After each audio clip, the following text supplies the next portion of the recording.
масовни собиранки, оро, гласна музика. За гевгеличани изгледа не важи полицискиот час. На социјалните мрежи протекоа видеа и слики од празничната атмосфера во Гевгелија, каде што дел од граѓаните се фатени рака за рака во весела атмосфера во едно од малата.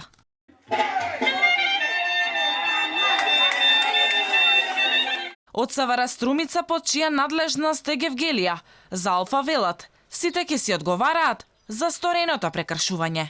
Во координација со јавното обвинителство ќе бидат санкционирани сите кои ја прекршиле забраната за движење. За причината на непослушноста на граѓаните во деновите на изолација, психологот Натка Пачовска за Алфа алармира. Неопходно е луѓето да се подготват ментално. Оваа состојба може да трае подолго и истата да се прифати како нов начин и пристап кон животот. Кога потребата за заедништво е премногу заситена, тогаш ние сите сакаме да се оддалечиме од луѓето околу нас, од социјалните дружби и така натаму, и ќе си останеме сами со себе еден период време, за да ги најдеме себе си дадеме одговори на некои прашања и така натаму.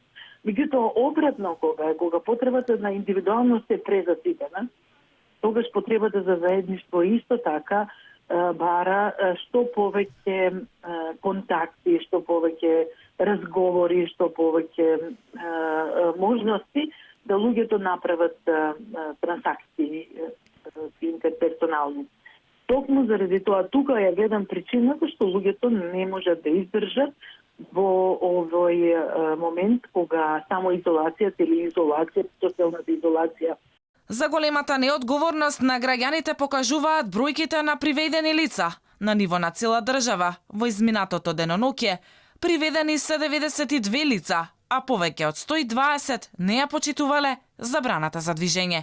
Инаку казните за непочитување на полициски час се движат од 2000 до 2500 евра и казна затвор од 1 година.